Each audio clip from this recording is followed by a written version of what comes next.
আসসালামু আলাইকুম। রাস্তার মামাদের এই ভর্তার রেসিপিটি পেতে হলে আজ সম্পূর্ণ রেসিপিতে আমার সাথে থাকা লাগবে। তাহলে আপনারা জানতে পারবেন রাস্তার মামাদের ভর্তার এই গোপন রেসিপিটি কিভাবে তৈরি হয়। এজন্য নিয়ে নিচ্ছি 3টি কাঁচা তেঁতুল, 1টি কলা, 6টি জলপাই, 3টি আমড়া, ধনিয়া পাতা, 6-7টি কাঁচামরিচ। এবার সবগুলোকে ধুয়ে কেটে নিয়েছি, যেগুলো কেটে নেওয়া দরকার। আমি এখানে যে আমড়াগুলো নিয়েছি এগুলোর বিচি পোক্ত হয়নি, চেষ্টা করবেন এমন আমড়া নিতে। আর সাথে দিয়ে দিচ্ছি কদবেল, আগে থেকে একটু ভর্তা করা ছিল সেটি দিয়ে দিচ্ছি। এবার একটি হামানদিস্তা নিয়ে নিব। মামারা এমন হামানদিস্তার মধ্যেই তৈরি করে থাকে, আমিও এমন হামানদিস্তায় তৈরি করছি। এরপর একে একে সবগুলো উপকরণ দিয়ে এগুলো হামানদিস্তা দিয়ে থেতো করে নিব। প্রথমে দিয়ে দিচ্ছি কাঁচামরিচ। আমার সাথে একজন ভর্তা স্পেশালিস্ট আছে, আপনারাও সাথে এমন একজন ভর্তা স্পেশালিস্ট রাখবেন, দেখবেন ভর্তার টেস্ট আকাশে উঠে যাবে।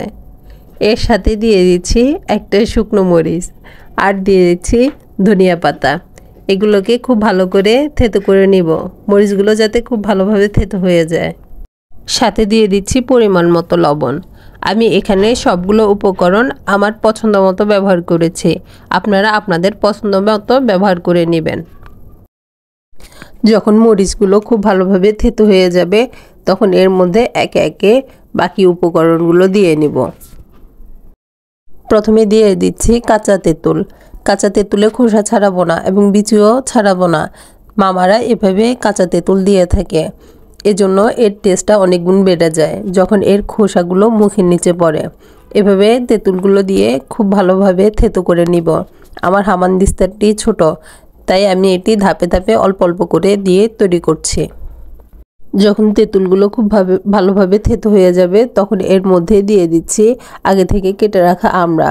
এখানে আমড়ার খোসাও ছাড়াবো না, আর চেষ্টা করব আমড়াগুলো যাতে বেশি পোক্ত না হয়, অর্থাৎ বিচি যাতে নরম থাকে, তাহলে ওই আমড়া দিয়ে ভর্তা তৈরি করলে খুব ভালো হবে। যখন সবগুলো আমড়া খুব ভালোভাবে থেতো হয়ে যাবে তখন এর মধ্যে দিয়ে দেব আস্ত জলপাইগুলো। এবার জলপাইগুলো দিয়ে অল্প অল্প করে আস্তে আস্তে থেতো করে নিব। আমি এভাবে অল্প অল্প করে সবগুলো জলপাই দিয়ে থেতো করে নিচ্ছি। আপনারাও চেষ্টা করবেন এরকম অল্প অল্প করে দিয়ে থেতো করে নিতে, আর চেষ্টা করবেন সবগুলো উপকরণ যাতে খুব ভালোভাবে থেতো হয়ে যায়। এখানে আমার হামানদিস্তাটি ভরে গেছে, তাই আমি কিছুটা চামচ দিয়ে উঠিয়ে আলাদা সরিয়ে রাখছি।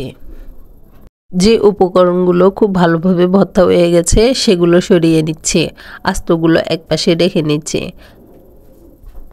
এবার এর মধ্যে কাটা কলাগুলো দিয়ে থেতো করে নিচ্ছি, আর অল্প অল্প করে বাড়তি অংশটা সরিয়ে নিচ্ছি যাতে করে হামানদিস্তা উপচে বাকিগুলো পড়ে না যায়। ভর্তা করতে করতে এক ফাঁকে আমি এর মধ্যে হাফ চা চামচ বিট লবণ দিয়ে দিচ্ছি। বিট লবণ দিয়ে এগুলোকে আবার ভর্তা করে নিব, আর ফাঁকে ফাঁকে একটু একটু সরিয়ে নিচ্ছি। এবার শেষে যে কয়টা কলার টুকরো ছিল আর কদবেল দিয়ে এগুলোকে ভর্তা করে নিব। আর শেষে স্বাদে ব্যালেন্সের জন্য 2 চা চামচ চিনি দিয়ে দিয়েছি। এখানে সম্পূর্ণ রেসিপিতে আমি আমার পরিমাণ মতো ব্যবহার করেছি, আপনারা আপনাদের পরিমাণ মতোই সবগুলো ব্যবহার করবেন। এখানে টক ঝাল লবণ সব কিছুই আপনাদের পছন্দ মতো। এর সাথে দিয়ে দিচ্ছি 1 চা চামচ শুকনো মরিচের গুঁড়া। যেহেতু আগেই অনেক কাঁচা মরিচ ব্যবহার করেছি তাই এখানে আমি অল্প পরিমাণে শুকনো মরিচের গুঁড়া ব্যবহার করেছি। এবার সবগুলো উপকরণ আবার খুব ভালোভাবে ভর্তা করে নিব। যদি আর কিছু থাকে সেগুলো দিয়ে নিব, আর যদি না থাকে তবে সবগুলোকে আমি একসাথে করে হাতে মাখিয়ে নিব। যেহেতু হামানদিস্তায় জায়গা হচ্ছে না তাই এগুলো আমার হাতে মাখানোই শেষ ভরসা। এবার দিয়ে দিচ্ছি কাসুন্দি। আমি বাজারে রেডিমেড কাসুন্দিটি ব্যবহার করছি, আপনারা যে কাসুন্দি ব্যবহার করতে চান সেই কাসুন্দি ব্যবহার করে নেবেন। হামানদিস্তায় কিছুটা মাখিয়ে নিয়ে এগুলোকে আমি একটি প্লেটে সার্ভ করে নিচ্ছি।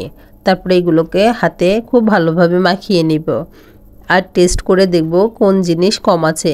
যদি লবণ ঝাল বা মিষ্টি কোনোটা কম হয় তবে সেক্ষেত্রে আরও কিছুটা মিক্স করে নিব। আমার কাছে ভর্তায় ঝাল আর কাসুন্দি কিছুটা কম মনে হয়েছে, এজন্য আমি আরও কিছুটা কাসুন্দি আর শুকনো মরিচের গুঁড়া দিয়ে নিচ্ছি। এর ফাঁকে আমি আরেকটু ধনিয়া গুঁড়া ব্যবহার করছি, যেটি ভিডিওতে স্কিপ হয়ে গেছে।